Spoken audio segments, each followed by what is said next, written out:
Nearly 30 years ago, a Halloween witch film by the name of Hocus Pocus came out, and I remember growing up watching the film a ton, but I easily hadn't watched it in the last decade, and now the brand new sequel, simply titled Hocus Pocus 2, is upon us. Does the original hold up, and does the new one live up to the legacy of its original? Stick around to find out.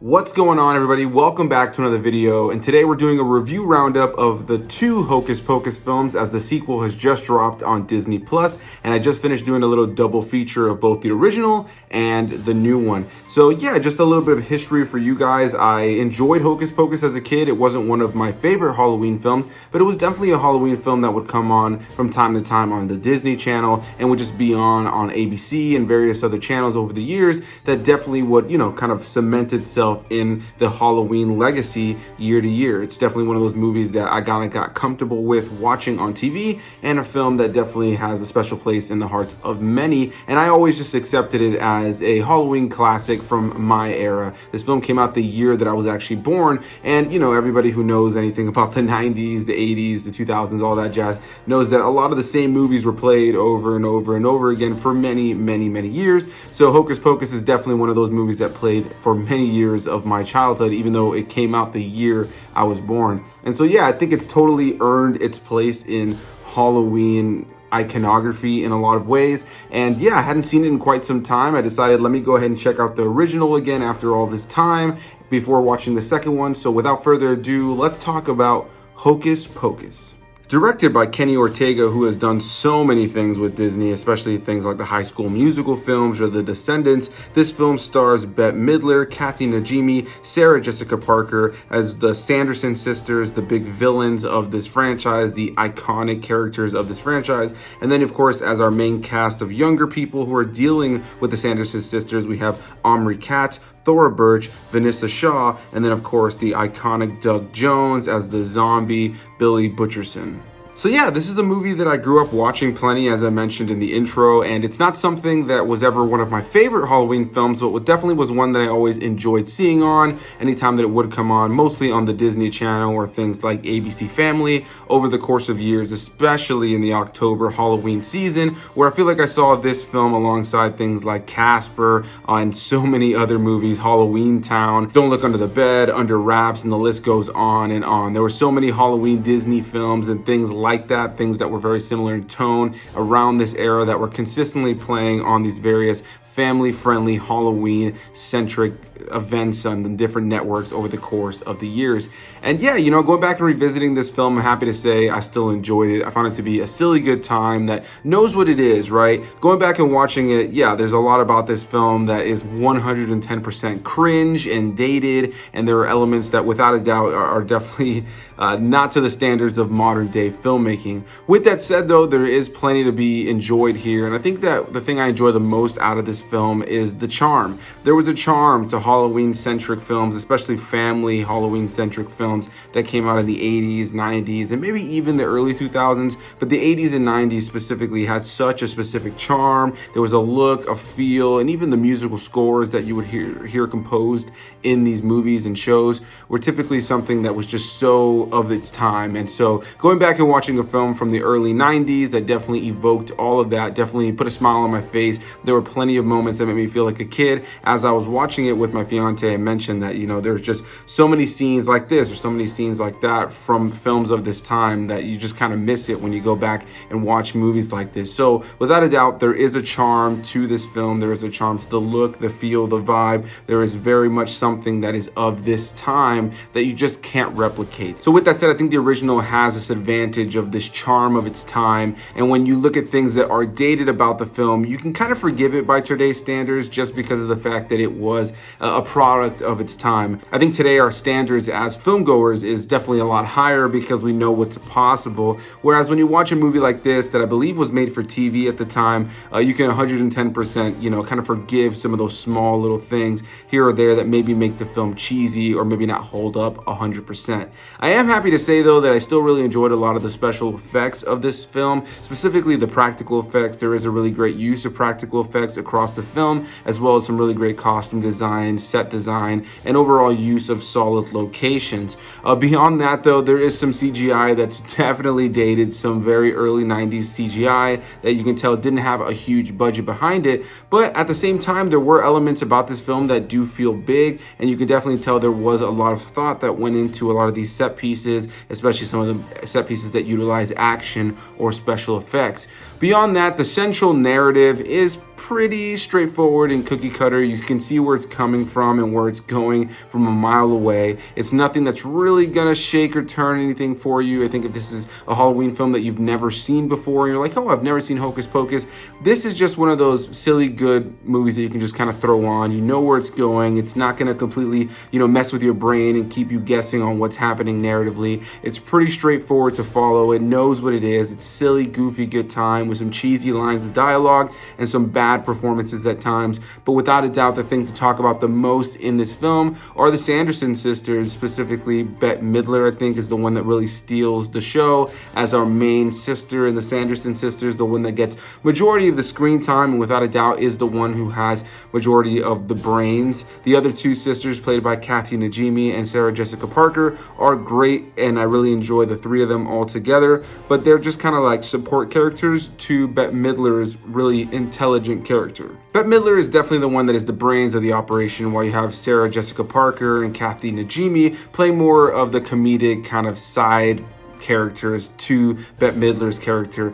Very much like the hyenas from The Lion King, you have the one that's definitely a lot more intelligent and kind of keeps things in line, one that's able to follow enough, and then the really ditzy one that's just kind of there for comedic effect. And I think that you definitely have a very similar dynamic here. But ultimately, I think that you can tell they're having a lot of fun with the roles. That's why they're the main faces on the posters. They're technically the villains of this film, but the main kids in this film really aren't the standout performances, characters, or anything really in this movie. The kids, serve a very serviceable role in this film as the ones that are gonna take down the Sanderson sisters. They're enjoyable enough to watch in this film. You will laugh plenty with how cringy a lot of the dialogue and line delivery and some of the overall acting is between these younger characters. But overall, when it comes down to the enjoyment of this film, I think most of it comes down to the Sanderson sisters, specifically Bette Midler. She really just chews up the scenery and chews up every scene. And I think overall, the three of them do a great job of playing these roles. I do feel like, going back and revisiting it though, that Kathy Najimy and Sarah Jessica Parker didn't have a ton to do narratively and dialogue wise.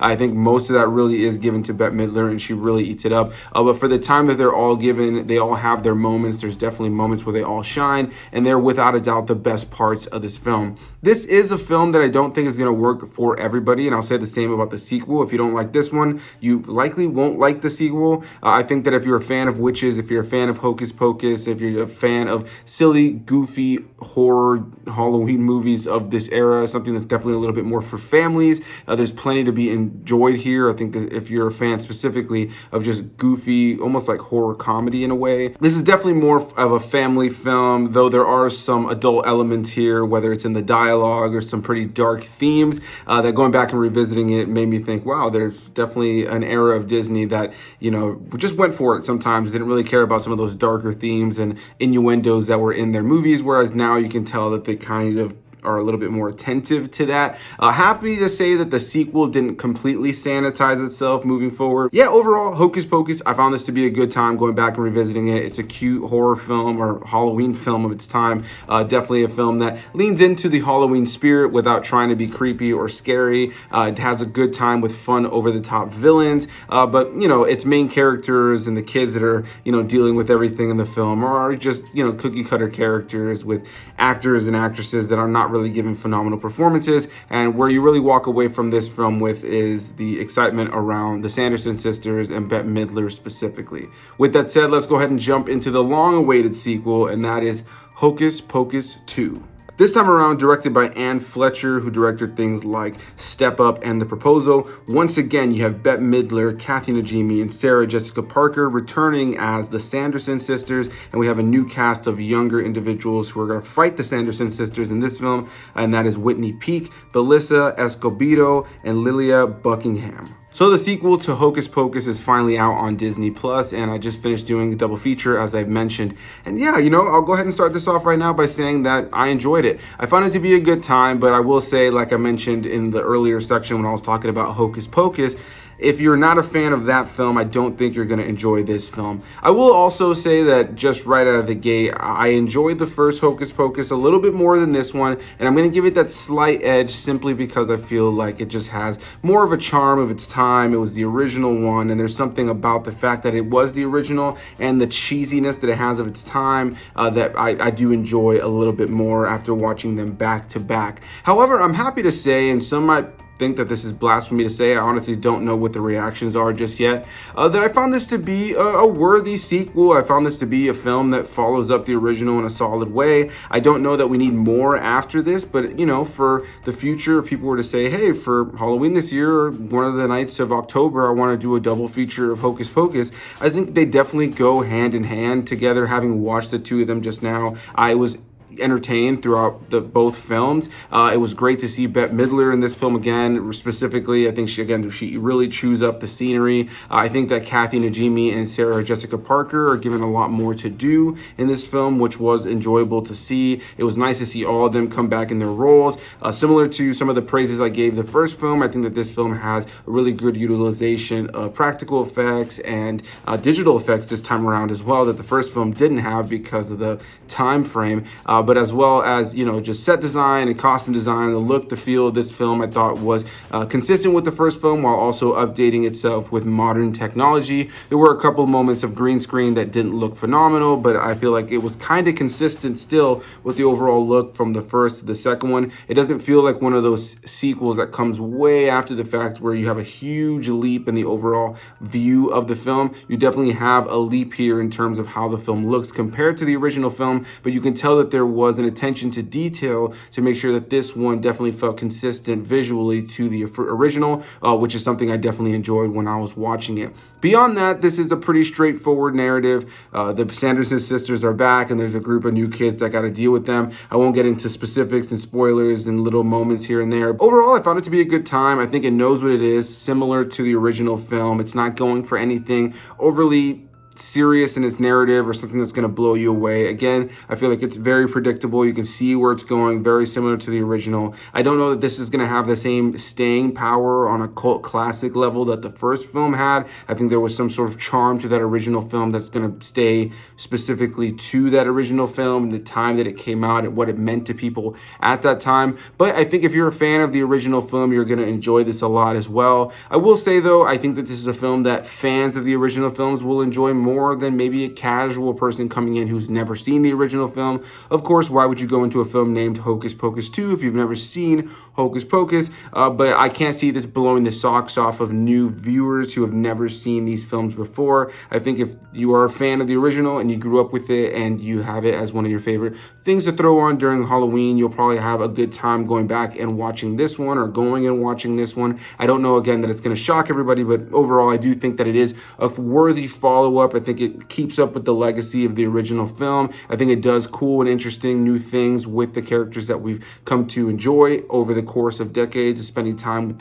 these same characters, Bette Midler and the rest of the Sanderson sisters. Again, it was great to see them in those roles, and I think that they were just having fun playing those characters again. So it's hard to watch this movie that was well made and well put together and well acted, definitely better acted than the original film by some of the other supporting characters, and overall just have a nice shut your brain off kind of popcorn movie to watch, something that I can totally see people throwing on in the background while they're serving kids candy that are coming to knock on the door every 5 minutes on Halloween. Again, I don't know that this is going to have the same cultural staying power that the original had, but I do think that it was a good time to watch. My biggest gripes about this film, without a doubt, though, would be some of the similar things I had about the first film, which were that there are some side characters that ultimately don't really serve much of a purpose and are here just for the sake of being here. I will say, once again, that we have Doug Jones returning, and they showed that in a lot of the marketing material as Billy Butcherson, the zombie character, and he was one element for me that felt like they brought him back for the sake of bringing back a familiar element that is iconic from the first film, and it didn't really feel like they had too much to do with him in the story. They did give him a purpose, but it's really, really minimal.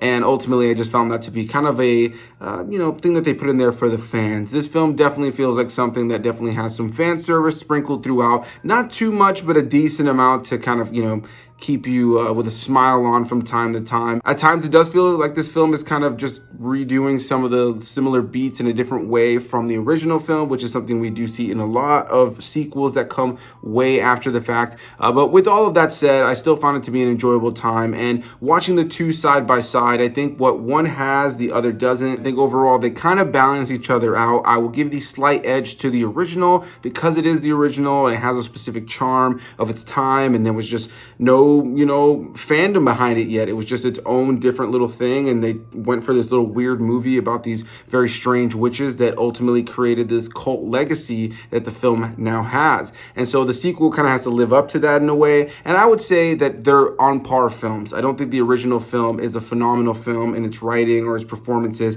I think that it's a charming film of its time that has a legacy for Halloween fans, and as a Halloween fan and as a fan of the original, I totally get it. And I think that this film, definitely follows suit. I don't think it's as Halloween-y as the original film, but I do still think it's an enjoyable watch. Again, I think some of the things that one film may have, the other one doesn't, and the other one might lack what the other one does have. It just goes back and forth, but overall, I thoroughly enjoyed myself watching the two films. Again, I could totally see this being a double feature that people throw on during Halloween, and I thought it was a good time. So Hocus Pocus and Hocus Pocus 2, a big thanks to you guys for watching. Definitely want to hear what you guys have to say about each and every one of these films.